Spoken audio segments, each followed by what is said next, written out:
الحمد لله الحمد لله حمدا كثيرا طيبا مباركا فيه مباركا عليه كما يحب ربنا ويرضى جل جلاله وعم نواله والصلاة والسلام على سيد الحبيب المصطفى صلى الله تعالى عليه وعلى آله وصحبه وبارك وسلم تسليما كثيرا إلى يوم الدين أما بعد.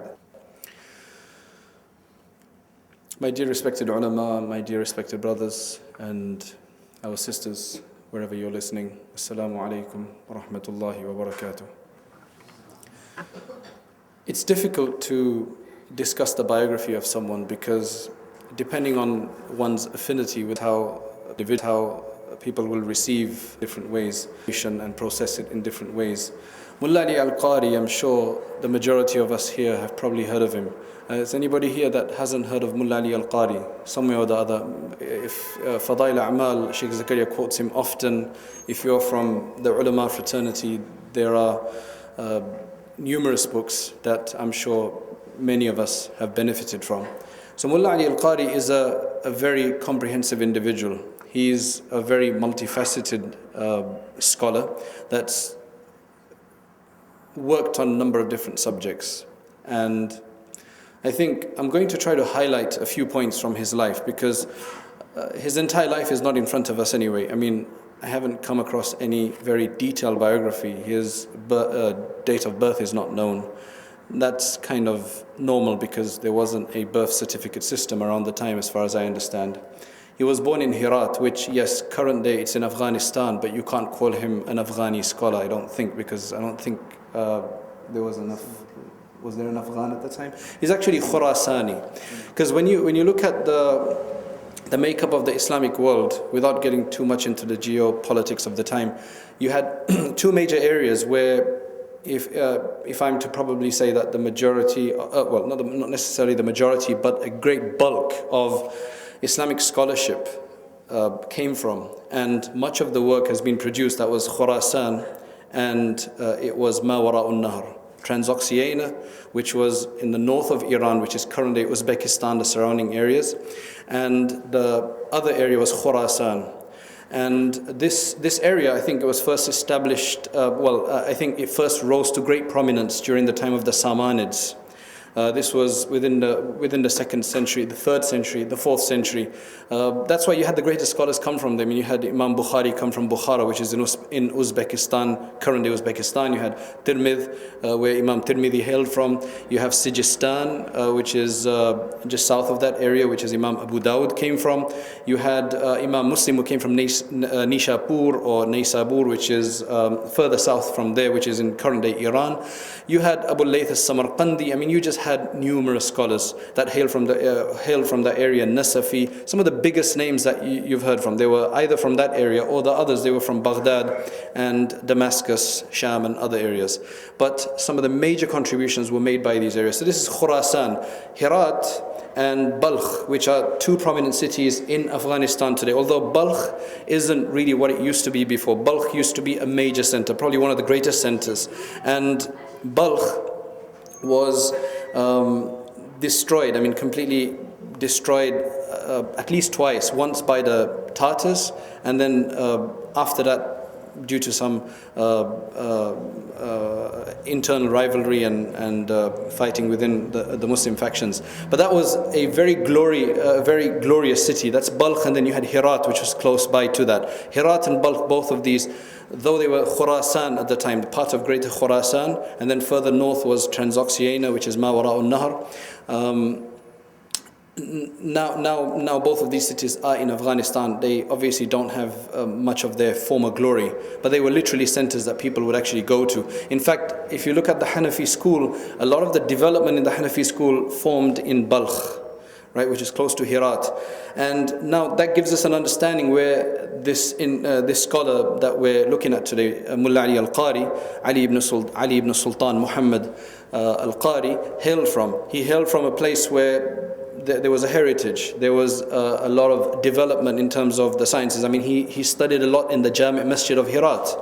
You know, in the earlier days, there were not necessarily as many madrasas, because each masjid, each grand masjid, each Jami' Masjid, each Friday mosque as such, I mean, that held students. They had numerous teachers, very proficient scholars in the different sciences, and they would go and study in these areas. So he hailed from Iraq. He hailed from Herat. Now, this is we're talking about we're talking the late 17th century Gregorian, right? And we're talking late 10th century, second half of the 10th century, early 11th century Hijri. This we don't know his birth date, but we do know that he passed away and departed from this abode in 1014 Hijri, which is about 1606 Miladi, right? That's about, how many years is that? It's about how many years is that? 500 years? So that gives us a basic understanding of Mullah Ali Qari. He moved from Herat to Makkah Mukarramah, and the reason that he moved is initially Herat and that area, after the Samanids and so on, the Taymurids were ruling Herat, and then they were overthrown by the Safavid dynasty. Now the Safavids, they were, you could say, they resurrected Persian culture again. I mean, they were Shiite, they were Rafidis, right? They were Rafidites or Rafidis, and they took over Herat. This was Shah Ismail the first. Later on, Abbas and so on came, and they're the ones who built much of the great architecture that you have in Iran today. But the Safavids, they took over, and I guess the rule changed from Sunni to Shiite, not just Shiite but Rafidi. And because of that, that was one of the impetus for Mulla Ali Qari to leave the area, and hence he departed.